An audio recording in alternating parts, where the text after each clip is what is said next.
Hi guys, so as promised, here's my video on studying abroad in Paris. I was there for my fall semester for 4 months and I studied abroad my sophomore fall. So a little bit different than the normal timeline, but I'm gonna tell you guys all about Paris, what you need to know, and my tips and recommendations. So I studied abroad at the American University of Paris, which is right in the center of Paris, so super nice. And all the classes there were taught in English, so it was very good. And if you guys didn't watch my other video on study abroad tips, and you guys should, because I go over a lot of different things that you should know about there. Okay, so if you guys are currently debating on which cities to study abroad in, I'm gonna tell you some pros and cons of Paris to help you decide. But in my opinion, I think that Paris is one of the best cities to study abroad in. And if I didn't do Paris, then I probably would have done Barcelona or Madrid. Okay, so let's start off with the pros, things that I love about Paris. So the first is how interconnected the city is. You can get anywhere by metro. Also, the wait time between each metro is super short. It's like 2 minutes or 3 minutes or something like that. You can literally get anywhere that you want. From one side to the other, I think that's like 50 minutes, but it's not bad at all. Another thing that I love, which no one really talks about, is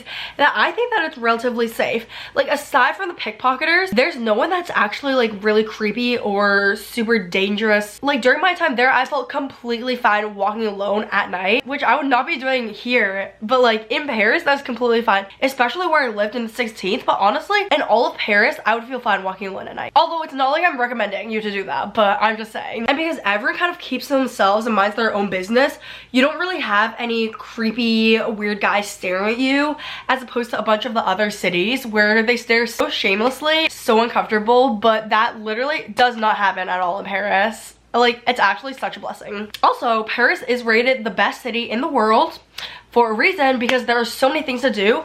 Like, the number of tourist attractions in Paris has got to be more than any other city out there. Like, literally every single neighborhood or arrondissement has like 3 very notable things to do, and you're never gonna run out of things. Like, you cannot be bored in Paris because there's so many different food places to try, so many different things to see, like events going on, shows, parties, you name it. Like, you will not be bored. There are also so many different fun events going on. There's Paris Fashion Week, where literally you see so many celebrities.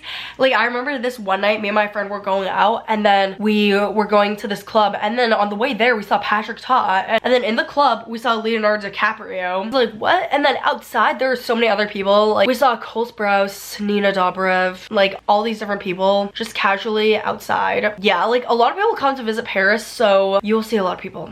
But that kind of ties into the next point about how Paris is like the fashion capital of the world. Everyone is always so put together. Like, you go to the grocery store and everyone is dressed up. All I wore when I was there were jeans, because that was the most formal thing, and no one wears sweatpants like outside. Although definitely do bring it though if you're going, because that's a very nice thing to have just by yourself. But everyone cares a lot about what they're wearing and their appearance, and it kind of pushes you into being more put together as a result of that. This leads me into my next point, which is to always have good jewelry. So thank you to Miss Blue for sponsoring this video. They gifted me this beautiful silver necklace. Like, are you kidding me? And also this ring. It is so gorgeous. I love it. It looks so cute with the outfit. I'm obsessed with it. Like, are you actually kidding me? I'm gonna be wearing this all the time. They have so much high quality jewelry, and I will have their website and everything linked down below. Also, you guys can use code Tiffany15 for 15% off, which is super exciting. So this is the pear-shaped lab-grown diamond Y Laureate necklace. And then this is the twisted pave moissanite wedding band with an anniversary stone accent.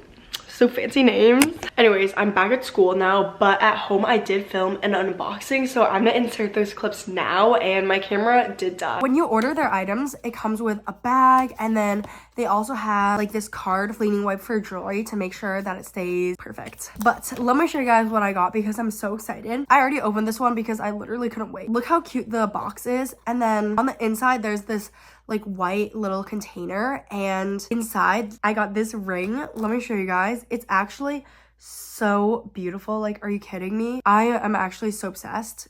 It fits so well too. Like, wow, you already know I'm gonna be wearing that. I love it, and it's super high quality. Okay, now let's open up this item. I'm so excited. Oh my gosh. Ooh. Okay, so this one comes in a little blue box because it is not a ring.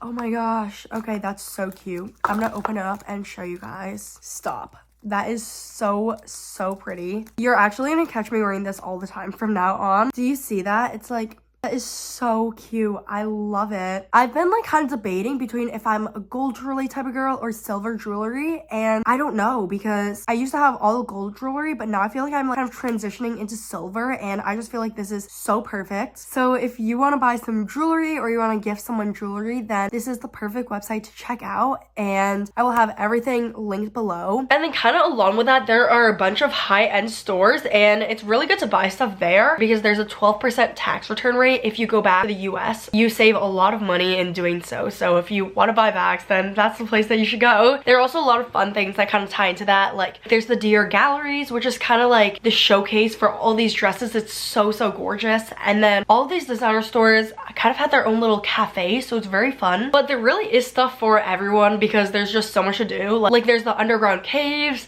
there's Montmarte. I'm gonna go over my Paris recommendations in a second, but so much. And then for cons, I would say the main one that people talk about is that it does smell sometimes, but honestly, it's actually really not that bad. Like I remember when I went 5 years ago, it did smell really bad, but in my 4 months there, it was only like occasionally that things smelled bad. But you get that at like any city, so honestly it's really fine. The only thing is though is that there's like shit everywhere on the streets, or like certain streets like they don't clean up, and it's just like ooh, like every step, so you have to be careful. Okay, anyways, another part is that there are a lot of pickpocketers, although honestly, I don't think it's like that bad as long as you don't really talk to the people who try to make you sign petitions and stuff like that. Like I didn't even encounter anyone that tried to pickpocket me during my entire time there, and neither did any of my friends. Although I would say one city that is very notorious for the pickpocketers, and like 4 of my friends actually got pickpocketed there during our time abroad, is London. So be careful there if you go. And then Paris also does have a rep for not having the most friendliest people, but they're not that rude. People just kind of mind their own business and they don't want you to talk super loudly, but it's not like something that's like crazy or something that doesn't make sense. Like they just keep to themselves slightly more and aren't like overly friendly, but it's not a big deal at all. Okay, one thing that was really annoying though is that the airport that has all the Ryanair flights, which is all the cheap flights there, is 2 hours away. The Paris Bovis airport. It's actually so far, and you have to take a $17 bus to get there every single time. If you guys can't tell, I really love Paris, and I think that it's a really good city to study abroad in, so I'd recommend it to anyone. And now I'm gonna talk about like specific tips that you should know if you are studying abroad in Paris. So the first one is the monthly Metro Pass. So there's this app on your phone that you should download called IDF Mobilities, and you basically purchase a monthly pass there that's like 86 euros. Only do this if you're living there and you're gonna be there the whole month, but then you can take unlimited rides. A one-way ticket is $2, but you're definitely gonna be using the metro way more than that, so it's very worth it. And you just have that on your phone, and you don't even have to like open it up to the wallet. You just like turn on your phone and you tap it, and then you go through, and it's very nice. By the way, for anyone who is trying to visit Paris, I would not try to like not buy a ticket, because occasionally there are ticket checkers. But so unfortunately my camera died, but I'm just gonna finish filming on my phone because we are not gonna wait for this battery to charge. Anyways, what I was saying is that there are some ticket checkers at near the Montmartre area, but that's actually the only place, so I'd be careful there. Aside from that though, I think it's like okay. But once my friend did get fined 60 euros for putting his feet on the seats. I don't really know how that happened, but I guess just be careful. Oh, and then another thing for transportation is that they do have Uber there. They don't have Lyft, but they have another app called Bolt, and those typically tend to come a bit faster. But I'm pretty sure the minimum charge for Uber rides is 12 euros there, and then it kind of goes up from there, but it's pretty consistent around that. Like most places are like 12 to 18 euros, so it's really not that bad if you split it with your friend. But one thing to know is that the metro does stop running at 1:30, I believe, in the morning, although it does close like a little earlier than that. So after that, I would just take an Uber or a Bolt to go home. Do not take the taxis though, because you'll tell them the location, and then every single time they'll be like, oh, I know where we're going, and then after like 20 minutes they finally put in the location and they have to like circle back around again.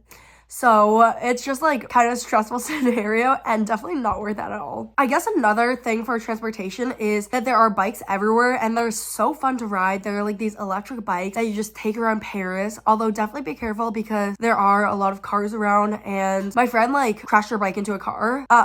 It was like park though, so it was okay, but definitely be careful because some of the streets are very narrow.